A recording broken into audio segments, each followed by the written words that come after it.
Obviously, a problem is going to continue unabated until we develop solutions. And James just referred to congressional solutions necessary. Former ICE acting director and Fox News contributor Tom Homan is with us, and Louisiana Republican Congressman and House Majority Whip Steve Scalise. Gentlemen, thank you both for being here. Tom, I want to start with you, given all your expertise in this matter. What is the one thing that could be done right now to help stem this tide? Well, actually, there's two things. First of all, raise the asylum bar. As the attorney says, they get interviewed by an asylum officer. 88% of them pass the asylum interview because they are coached on what to say. But when they get to court, if they get to court, more than 80% lose their case. So we got to raise that asylum bar because the delta's too big. The second thing we do, look, if these families want due process, they got a right to claim asylum. There's only one way we can guarantee due process. Keep them in a family residential center until they see a judge. Back in 2014, when we first did this under Secretary Jay Johnson, we kept them there to see a judge. And guess what? 80% or more lost their case. We put them on an airplane, sent them south. The numbers went down because we showed the world we are a nation of laws, and you get your due process. But when the decision is made and you lose, you're going to go home. Congressman Scalise, we don't really have time to do anything before this midterm election. This is a national security issue, an economic issue, costs taxpayers billions of dollars to take all these people in, public schools, health care, all of what we know. It's a health issue, too, because we don't know what people have coming in here. We have diseases in this country we haven't had for decades. What will Congress do in the after the midterms to address this issue?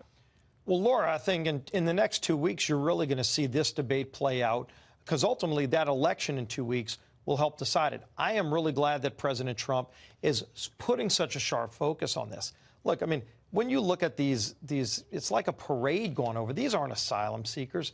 I mean, you can see, and you've talked about this, you've highlighted the people that are coaching them along the way so that at the beginning of this march, they're talking about coming over here looking for jobs, and then by the time they're getting closer, they're being coached about how to finally try to get in here legally, even though this is not what the legal process is supposed to be like.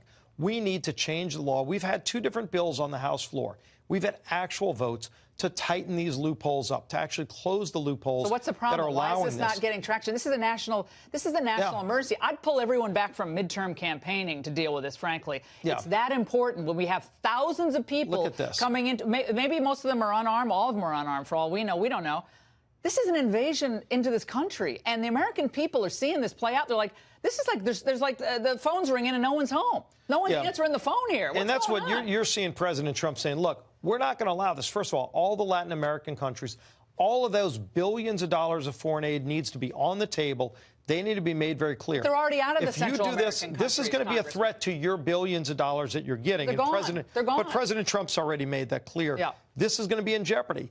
And you saw Secretary of State Pompeo saying, we're not going to let you into our country. We have to treat this as an invasion, but also you have to look at this as we are a nation of laws. We've said just play by the rules. There are rules that you can play by, but they're trying to game the system.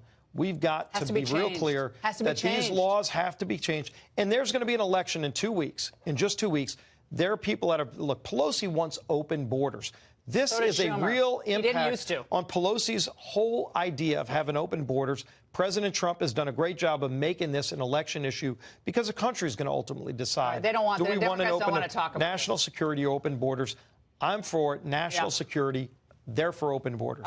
Tom, the groups that are facilitating this, they are co-conspirators in the gaming of the system and the mass crush on the border. What can be done? Well, what you described, look, they're absolutely aiding and abetting and helping people make an illegal entry. That is a violation of United States Code 1324, which is alien smuggling. It's a felony.